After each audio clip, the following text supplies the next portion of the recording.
Nah, yang hilang dari peradaban modern adalah Allah itu tidak begitu hadir di hati kita. Saya sering cerita di mana-mana, teks hadis itu sebenarnya berbunyi gini, ini hadis sahih. Mangka na yu'minu billahi wal yaumil akhir falyukrim jarahu. Ada yang falyukrim jarahu dhaifahu, ada yang falyakul khairan aw liyasmut.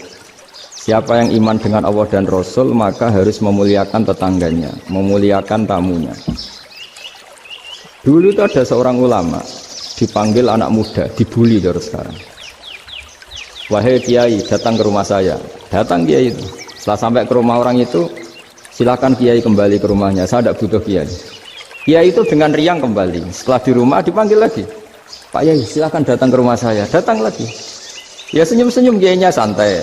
Wah, nggak jadi butuh Pak Yai. Silakan kembali lagi. Sampai 3 kali. Oh itu kalau rektor digitukan marah itu. Dosen marah. Kiainya santai. Santai, senyum-senyum, rileks. Ketika ditanya, kenapa Pak Yai tidak tersinggung?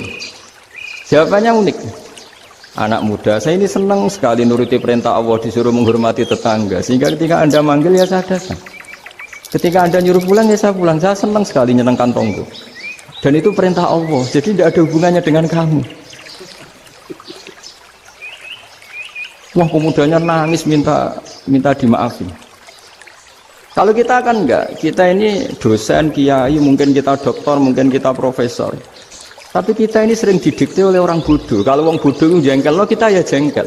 Lo kamu jengkel, dijengkelkan orang bodoh itu namanya terdikte. Itu bodoh apa pinter? Oh itu tidak pinter sama sekali. Kalau betul-betul kamu pinter, hanya bisa didikte oleh Allah Subhanahu wa Ta'ala. Jadi antara hukum Allah apa? Wa ahsin man asa'a ilaika, berbuatlah baik sama orang yang berbuat buruk sama Anda. Itu dikteannya Allah. Kalau dikteannya orang-orang bodoh kayak dimangkel ben mangkel, terus kamu mangkel. Itu bodoh apa pinter? Nah, problem kita kekinian adalah wong pinter wong bodoh itu podo-podo bisa didikte oleh sekelilingnya. Sekarang wataknya perempuan seperti itu, wataknya anak-anak seperti itu, kita didikte. Anak-anak jengkelin kita mangkel, berarti kita didikte oleh orang bodoh. Makanya agama itu unik, kadang ngendikan wa ahsin man asa'a ilaika, kadang wasil mangkoto aka, sambunglah orang yang memutus kamu. Karena dengan demikian kita hanya didikte oleh Allah Subhanahu wa Ta'ala, bukan didikte oleh hukum sosial. Cara Jawane nak ngapiki tangga sing apik akeh tunggale. Berbuat baik sama yang berbuat baik pada kita itu, mbok orang fasik ya seperti itu, maling ya seperti itu, sama. Tapi kalau berbuat baik sama orang yang berbuat jelek sama kamu itu baru luar biasa. Dan memang teksnya hadis wa ahsin man asa'a ilaika, berbuat baiklah sama orang yang berbuat buruk sama kamu. Jadi nggak boleh orang didikte. Makanya ngaji di sini diantaranya saya akan cerita dalam sebuah hadis sahih, dalam hadis hasan yang diriwayatkan Imam Tirmidzi, ada kalimat dari Rasulullah SAW. Dawe Nabi, la takunu imma'atan taquluna in ahsanan nasu ahsanna wa in zalamu zalamna walakin watti'u anfusakum in ahsanan nasu an tuhsinu wa in asa'u alla tazlimu.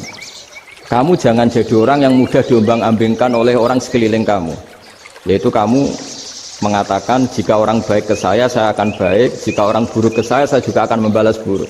Itu namanya Anda didikte. Tapi berkomitmenlah kamu akan berbuat baik meskipun orang lain berbuat buruk. Nah sekarang logika sosialnya begini. Kalau di Indonesia itu ada 1000 kiai, ada 1000 profesor yang ingin membenahi Indonesia. Rata-rata orang awam itu semau gue. Terus mereka mendikte kita. Perilakunya agak simpatik, perilakunya jengkelin. Terus 1000 profesor ini ikut jengkel. Itu kira-kira jadi solusi apa goblok bareng ya? Sama 1000 kiai ini ikut jengkel, ini jadi solusi apa goblok bareng? Goblok bareng. Nah problem sekarang kita ini biasa didikte orang bodoh. Nah makanya ciri khas orang muslim itu kata Nabi, mangkana yu'minu billahi wal yaumil akhir. Jadi baik tetangga karena perintahnya Allah dan Rasul. Pentingnya apa? Bedanya karena berbuat baik ini perintahnya Allah, mbok tonggo apik lah kita tetap apik karena perintahnya Allah dan Rasul. Begitu juga dengan hubungan dengan istri, dengan anak. Mbok bojomu lagi cerewet lah ya tetap apik. Karena dengan cara itu kita hanya tunduk kepada Allah dan Rasul. Tapi kalau kamu istri saya kalau baik ya saya baik, kalau enggak ya enggak. Berarti Anda didikte oleh perilakunya dia. Itu latihan ya kalau dalam bahasa pondok latihan jadi wali itu yang paling berat tuh. Nabi itu kalau sama orang munafik itu sabarnya Masya Allah. Padahal Nabi berso kalau orang itu orang munafik. Karena dengan cara seperti itu bahwa kebaikan Nabi pada seseorang itu atas perintahnya Allah dan Rasul, bukan atas nama servis. Kalau Nabi hanya baik kepada Abu Bakar, itu mungkin orang bilang wisadune wong Abu Bakar baik sama Nabi. Tapi kalau Nabi baik sama orang munafik, Abdullah bin Ubay bin Salul, itu kalau nggak perintahnya Allah dan Rasul itu nggak bisa. Nah, ini cobalah berlatih seperti itu sehingga kita tidak mudah didikte. Ya, saya ulang lagi nggak mudah apa? Didikte. Maka di antara kebaikan Allah dan Rasul adalah bahkan orang dolim saja diberi jatah rahmat. Makanya tadi seperti mukadimah yang dibaca Pak Haris tadi, agama ini rahmatan lil alamin. Orang yang dolim saja dapat jatah apa? Rahmat, apalagi yang soleh. Nah kemudian yang perlu dicatat, kenapa kita menjadi enjoy dengan Islam? Islam itu adalah agama yang tidak didikte oleh materi. Jadi kalau Anda ingin makan enak, mungkin kalau pikiran kebanyakan orang, anak-anak muda yang milenial, yang gaul, ingin makan enak ya makan yang disukai. Misalnya sate atau bakso Malang atau apa. Kalau orang-orang yang jadi wali gak gitu cara berpikir. Ini yang masih orisinil. Ditanya, ini dunia baru kesulitan makanan, baru resesi.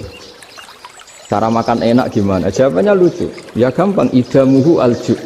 Idam itu lauk. Kalau kamu ingin makan lauknya paling enak apa? Alju. Kamu harus lapar banget.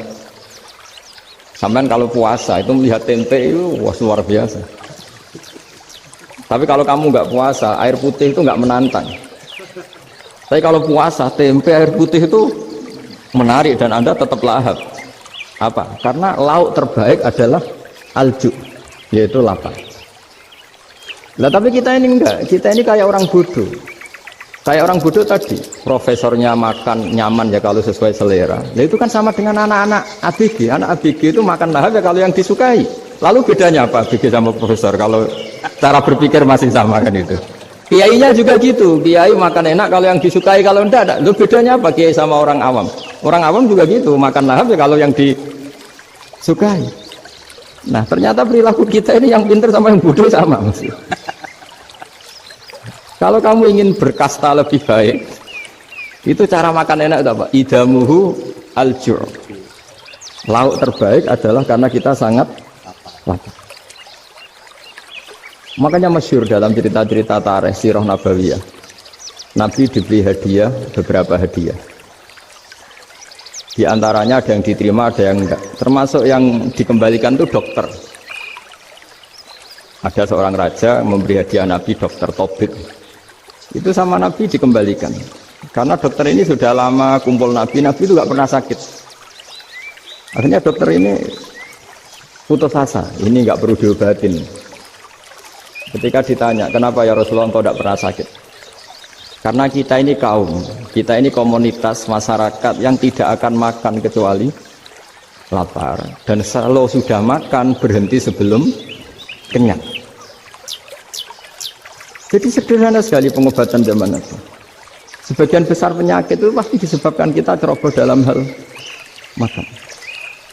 Sudah ngerti kalau durian masalah, kalau makan durian ini enggak kehitung gitu. Apalagi kalau gratisan itu tambah banyak. Gitu. Pola tidur juga gitu kata Nabi, dan kita tidak tidur kalau tidak sangat ngantuk.